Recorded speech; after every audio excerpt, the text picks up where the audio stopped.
It began on a gray morning when the cemetery smelled faintly of rain and wildflowers. A woman in a worn shawl, her shoes cracked from years of use, knelt before an old gravestone, her trembling hands laying down a single bouquet of daisies. Her eyes were red, but not from the cold, these were eyes that had cried quietly for too long.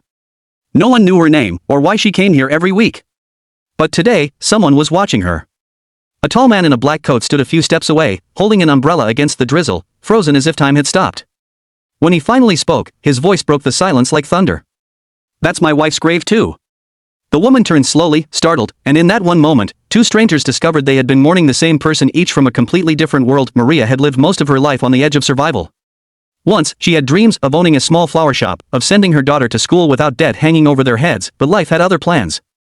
Her husband died young, the factory where she worked shut down, and her hands, once soft, became rough and cracked from scrubbing floors for strangers who never learned her name. Every Sunday morning, she would take the leftover flowers that customers didn't want, wilted roses, daisies with bent stems, and carry them to the graveyard at the end of the old road. The grave belonged to a woman named Lena. Maria didn't know her personally. She only knew that years ago, when Maria had been too poor to afford her husband's medicine, a kind woman she met once at the hospital paid the bill without saying her name. Maria never forgot that kindness. When she later saw Lena's obituary in the newspaper, she wept for days. Since then, she came every week to leave flowers, to repay a debt of love no money could ever match, but that morning was different. The man in the black coat, the one who claimed the grave too, didn't look like someone who belonged in her world. His shoes shone even under the gray sky, his face carried the pale exhaustion of someone who had everything but peace. He stared at the flowers Maria had placed, his voice trembling as he asked, "You knew her?" Maria hesitated, clutching her shawl. "Not really. She helped me once, years ago. I just come here to thank her." He looked away, his jaw tight. "Her name was Lena," he said quietly. "She was my wife." The rain began to fall harder, softening the edges of their silence. Maria didn't know what to say. The man didn't look angry, only broken. And then, she noticed it, the loneliness in his eyes that mirrored her own. He introduced himself as Daniel. Daniel Reeve, the CEO of a company that Maria had only ever seen on billboards. He was powerful, wealthy, and yet he looked smaller in front of that gravestone, like a child who had lost everything. They stood there for a long time, neither speaking.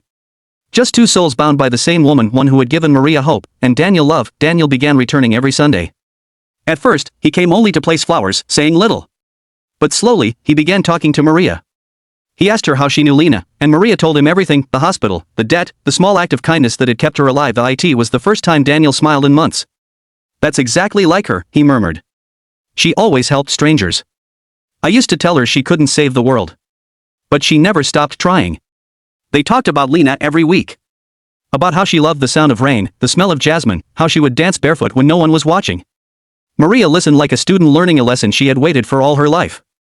And Daniel, in sharing, began to heal. One morning, Daniel arrived earlier than usual and found Maria struggling to lift a heavy flower bucket. Without a word, he helped her. That moment marked the start of something neither expected, a friendship that slowly turned into an anchor. Daniel learned that Maria lived in a leaking apartment with her teenage daughter, Elisa. He offered to fix the roof, but Maria refused.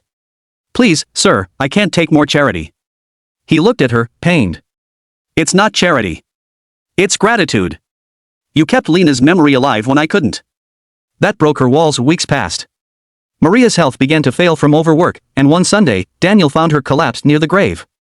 He rushed her to the hospital, the same one where Lena once saved her life. Sitting beside her bed, Daniel thought about the irony of fate. A rich man who could buy anything now praying for the life of a woman who owned almost nothing. When Maria woke, she whispered weakly, "I don't want to be a burden." Daniel shook his head. "You've never been one. You reminded me what love means." He paid her hospital bills quietly, never mentioning it. But when Maria discovered it later, she cried, not from pride, but from the realization that kindness had come full circle. Months later, when spring returned, the cemetery bloomed again. Maria walked beside Daniel, stronger now, holding fresh lilies. They placed them together on Lena's grave. Maria smiled faintly. "She brought us both here, didn't she? Even from heaven, she's still helping people meet." Daniel nodded, eyes glistening. "Maybe that's her way of reminding us love doesn't end at the grave. It keeps finding its way through people like you." He then looked at Maria and said something that made her heart ache with gratitude. "You once said you dreamed of owning a flower shop. I want to help you make that happen. Not as a gift, but as a partnership. You'll run it, I'll invest. Let's call it Lena's Garden." Maria's tears fell, but this time they were tears of joy. "She would have loved that," she whispered, and so, the woman who once left wilted flowers on a stranger's grave opened a small shop where every petal carried a story of love, loss, and renewal. People from across the city came not just to buy flowers, but to feel the warmth that lived inside that humble store every morning. Before opening the shop, Maria would whisper, "Thank you, Lena." And somewhere in the wind, she could almost hear a soft voice reply, "You're welcome." Life has a strange way of binding souls through grief and grace.